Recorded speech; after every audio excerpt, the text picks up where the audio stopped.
Acts of the Apostles, chapter 22.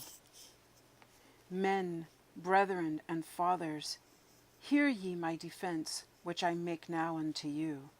And when they heard that he spake in the Hebrew tongue to them, they kept the more silence. And he saith, I am verily a man which am a Jew, born in Tarsus, a city in Cilicia, yet brought up in this city at the feet of Gamaliel, and taught according to the perfect manner of the law of the fathers, and was zealous toward God, as ye all are this day.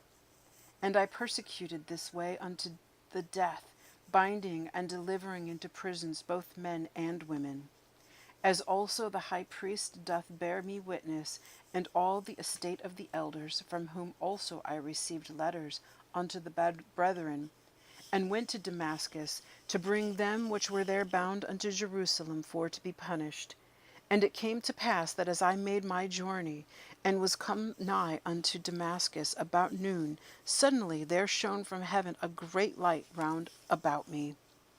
And I fell unto the ground, and I heard a voice saying unto me, Saul, Saul, why persecutest thou me? And I answered, Who art thou, Lord? And he said unto me, I am Jesus of Nazareth, whom thou persecutest. And they that were with me saw indeed the light, and were afraid, but they heard not the voice of him that spake to me. And I said, What shall I do, Lord? And the Lord said unto me, Arise, and go into Damascus, and there it shall be told thee of all things which are appointed for thee to do. And when I could not see for the glory of that light, being led by the hand of men that were with me, I came into Damascus. And one, Ananias, a devout man according to the law, having a good report of all the Jews which dwelt there, came unto me, and stood and said unto me, Brother Saul, receive thy sight. And the same hour I looked up upon him. And he said, The God of our fathers hath chosen thee, that thou shouldest know his will, and see that just one, and shouldst hear the voice of his mouth. For thou shalt be his witness unto all men of what thou hast seen and heard. And now, why tarriest thou? Arise and be baptized, and wash away thy sins, calling on the name of the Lord. And it came to pass that when I was come again to Jerusalem, even while I prayed in the temple, I was in a trance, and saw him saying unto me, Make haste and get thee quickly out of Jerusalem, for they will not receive thy testimony concerning me. And I said, Lord, they know that I imprisoned and beat in every synagogue them that believed on thee.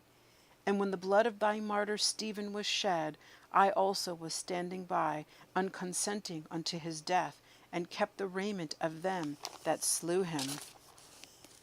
And he said unto me, Depart, for I will send thee far hence unto the Gentiles.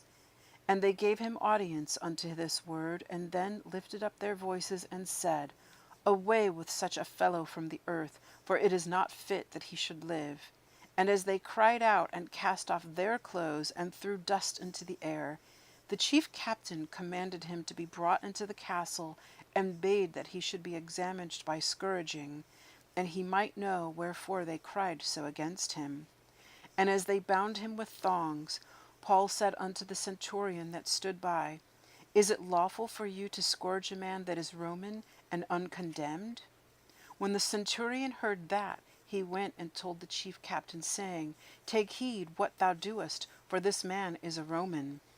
Then the chief captain came and said unto him, Tell me, art thou a Roman? He said, Yea. And the chief captain answered, With a great sum obtained I this freedom. And Paul said, But I was free born. Then straightway they departed from him which should have examined him. And the chief captain also was afraid after he knew that he was a Roman, because he had bound him. On the morrow, because he would have known the certainty wherefore he was accused of the Jews, he loosed him from his bands, and commanded the chief priest and all their council to appear, and brought Paul down and set him before them.